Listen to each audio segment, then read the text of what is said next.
Dinampot ng mga pulis Maynila ang isang lalaki malapit sa pila ng pahalik sa Itim na Nazareno. Ito ay matapos siyang mahulihan ng mga kahina-hinalang mga gamit. May mga sugatan na rin sa pagsisimula pa lang ng traslasyon kanina. May news to go si Emil Sumangil. Emil. Howie, bago tayo dumako sa issue na yan, kapapasok-pasok pa lamang na balita, isang kahina-hinalang luggage ang natagpuan sa pagdaraanan ng traslasyon at ito ay nakita sa harapan mismo ng Santa Cruz Church dyan sa Plaza Santa Cruz. Howie, Explosives Ordnance Division K9 Unit ng Campo Crame ang rumesponde sa kahina-hinalang luggage na natagpuan sa Plaza Santa Cruz sa harapan nga mismo ng simbahan ng Santa Cruz, Maynila. Pasado alas 7 ng umaga itinawag sa mga otoridad ang alarma. Lumikha ng tensyon at nabulabog ang lugar dahil kinordon at isinara sa mga motorista at pedestrian ang pinagtagpuan ng suspicious luggage na nasa paanan ng Memorial Fountain. Suot ang bomb suit, Howie, nilapitan ng bomb squad ang inabandonang messenger bag. Isinagawa ang mga proseso para masuri kung ano ang laman ng messenger bag. Nagtagal, Howie, ng halos 20 minuto ang prosesong isinagawa ng Explosives Ordnance Division. 8:30 ng umaga, nabuksan na ang inabandonang bag. Negatibo ito sa bomba o anumang klase ng pampasabog. Ang laman, Howie, mga damit na may marka ng Puong Nazareno. Ayon sa tindero na nasa labas ng simbahan, mag-asawang nasa edad 40 anyos pataas ang sinasabing nakaiwan o nag-iwan ng messenger bag sa Plaza Santa Cruz. Nakapanayam natin ang bomb squad ng Camp Crame. Sadyang nakakabahala raw ang responde na ito. Pero kailangan nila itong harapin para mapanatag ang publiko, lalo't ang Plaza Santa Cruz ay daraanan ng traslasyon. Mahigiraw na naitawag din sa kanila ang suspicious luggage para ma-address ang mga ganitong klase ng sitwasyon. 9 o'clock ng umaga, Howie, ibinalik na sa normal ang trapiko sa Plaza Santa Cruz. Ngayon, tuloy pa rin ang translasyon. Hinikayat nila ang publiko na agad makipag-ugnayan sa kanila.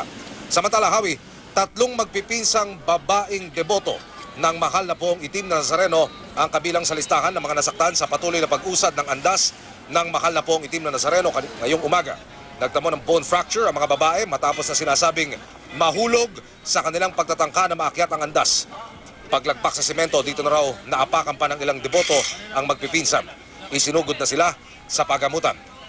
Yun naman isang lalaking nahuli kanina sa dulo ng pila dito sa Traslasyon 2017. Dinala na sa MPD Station 5 ang lalaking ito. Ayon sa MPD operatives na ating nakausap kaninang madaling araw, nakitaan o nahulihan ng isang supot ng sari-saring susi, sari-saring identification card at kung ano-anong compact disc itong lalaking ito. Siya ay nasa pangalaga at kustodiya na ngayon ng MPD Station 5. Howie. Okay, Emil, balikan lang natin itong bag, no? Kasi alam natin may abiso ang mga otoridad na bawal magdala ng backpack at mga bag for security reasons, no? Itong messenger bag na to na hanap sa Santa Cruz, ano bang sinasabi ng mga otoridad? Bawal magdala ng mga backpack at bag mula saan? Kasi hanggang dun sa Rojas Boulevard sa Malate at Pasay, may mga naglalakad na ng mga deboto, no? So pag sinasabi ng bawal magdala ng mga backpack, ano yan? Dito lang ba sa Quiapo area o ano bang sakop ng abiso na yon?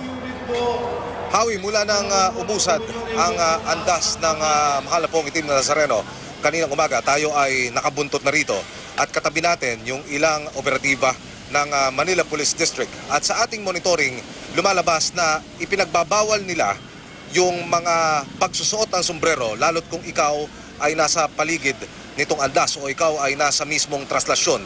Yung pagdadala ng bag, mahigpit ding ipinagbabawal, pero gaya nung ating respondihan kanina sa Plaza Santa Cruz, ito ay inabandonang luggage.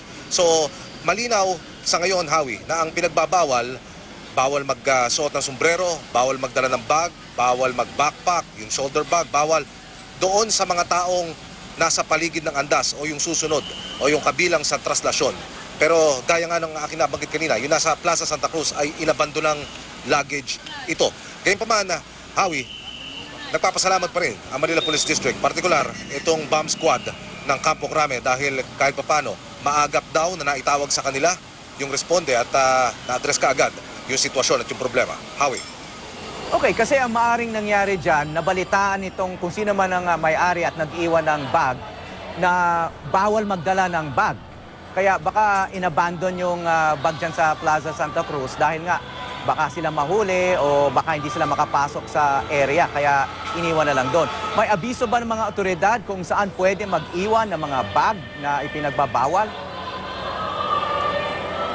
Wala pang ideya ang Manila Police District kung ano talaga ang ugat, kung bakit inabandona o hindi sinasadyang maiwan itong bag na ito dyan sa Plaza Santa Cruz.